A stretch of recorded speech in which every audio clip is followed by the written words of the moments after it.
Terima kasih Anda masih bersama kami. Bagi Anda yang baru saja bergabung, kami hadirkan kembali 3 berita utama hari ini.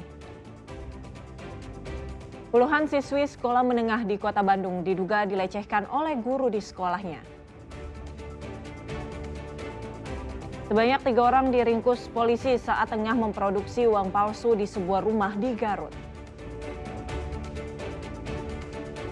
Temuan mengagetkan, sejumlah desa di Kabupaten Bogor ternyata dijadikan sebagai jaminan utang bank.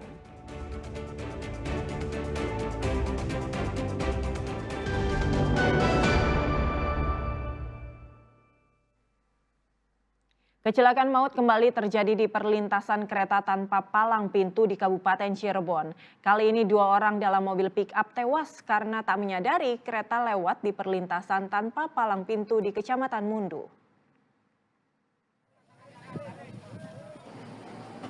Mobil pickup yang dikemudikan Jahudin, warga Losari, Brebes, Jawa Tengah ini ringsek di perlintasan kereta api tanpa palang pintu di Desa Citemu, Kecamatan Mundu, Kabupaten Cirebon, Rabu siang. Pengemudi tak menyadari saat menyeberangi rel bahwa kereta Tawang Jaya Premium tujuan Jakarta Semarang akan melintas. Akibatnya mobil pickup pun sempat terseret sejauh 800 meter. Jahudin dan seorang penumpangnya, Sigit, tewas di lokasi kejadian.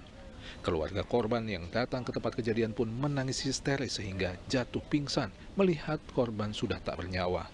Kedua korban pun kemudian dibawa ke kamar jenazah RSUD Gunung Jati untuk divisum.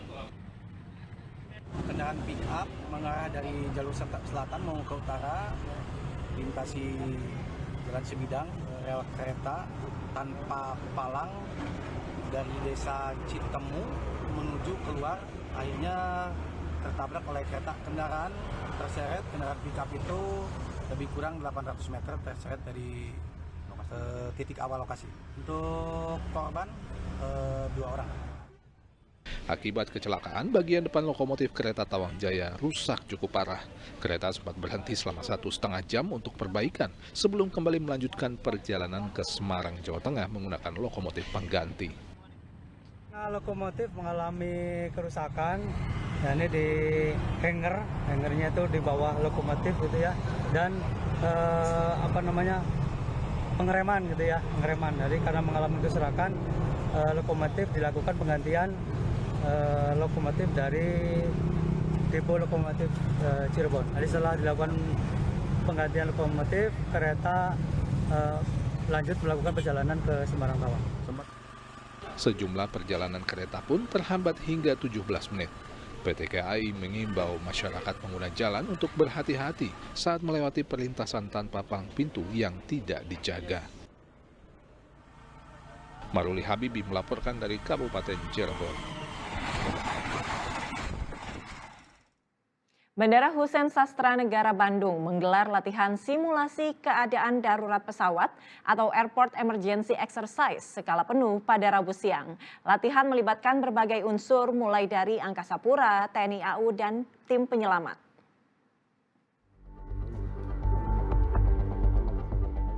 Asap hitam mengepul dari terbakarnya badan pesawat yang dalam skenario simulasi gagal lepas landas sehingga mesin kirinya terbakar. Dari total penumpang, 12 orang selamat, termasuk 4 awak kabin, sementara 4 orang lainnya mengalami luka berat dan 2 orang penumpang meninggal dunia. Latihan penyelamatan kecelakaan udara ini dilakukan tim penyelamat gabungan Angkasa Pura bersama Basarnas dan TNI Angkatan Udara.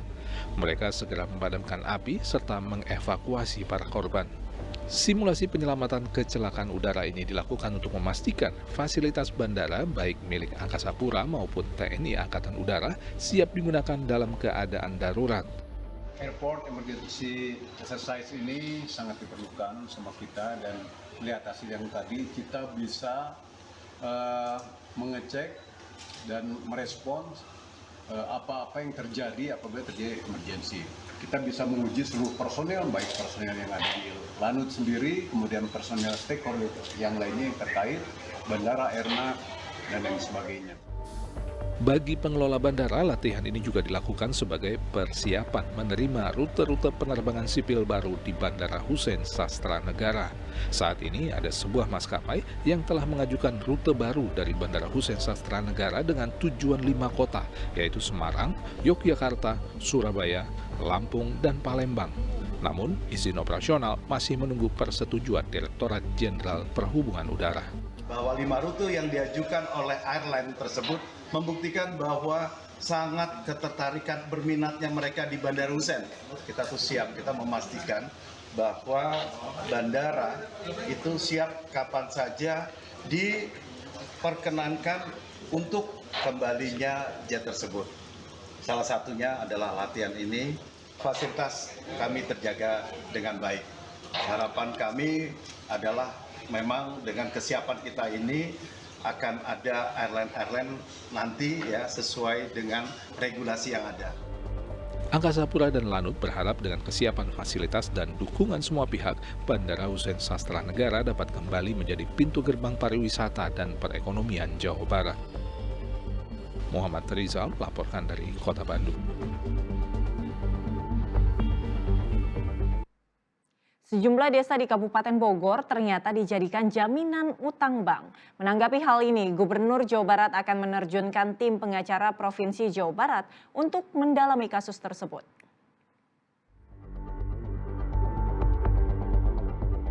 Tiga desa di Kabupaten Bogor yakni Desa Sukamulya, Desa Sukaharja, hingga Desa Sukawangi dijadikan jaminan utang oleh pihak swasta hingga berujung disita oleh negara. Lahan tanah di tiga desa ini juga diklaim oleh Kementerian Kehutanan. Saat program pendaftaran tanah sistematis lengkap dilaksanakan, klaim BLBI langsung muncul sehingga sertifikat tanah tak bisa diurus. Hingga kini, polemik status tanah desa masih terus berlanjut. Warga meminta kepastian hukum agar tidak kehilangan tanah yang sudah dimiliki secara turun-temurun. Menanggapi hal itu, Gubernur Jawa Barat akan menerjunkan tim pengacara Provinsi Jawa Barat untuk melakukan validasi, verifikasi, hingga identifikasi. Tanah-tanah yang hari ini diklaim sebagai tanah jaminan yang dijaminkan ke BI, itu tanah-tanah yang di luar belanja yang dilakukan oleh pengusaha sebagai penjamin pinjaman pada waktu itu. Tetapi kan seluruhnya nanti harus dibuktikan. Nah, karena ini menyangkut keluh kesah masyarakat, maka saya memutuskan besok tim pengacara Provinsi Jawa Barat akan datang, memvalidasi, memverifikasi, dan mengidentifikasi, serta menjadi kuasa dari seluruh warga itu. Dan selanjutnya nanti yang berurusan dengan seluruh kepentingan yang ada di desa itu, biar tidak dengan masyarakat langsung, tapi dengan tim kuasa hukum yang ditunjuk oleh Pemprov Jawa Barat. Bukan hanya menerjunkan tim pengacara Provinsi Jawa Barat, Gubernur Jawa Barat pun berjanji akan bertemu dan berkomunikasi langsung dengan Menteri Kehutanan. Akibat masalah tersebut, ribuan warga di Kecamatan Sukamakmur yang berada di 3 desa tidak dapat mendapatkan hak tanahnya akibat adanya pemblokiran administrasi pertanahan. Asep Solihin melaporkan dari Kabupaten Bogor.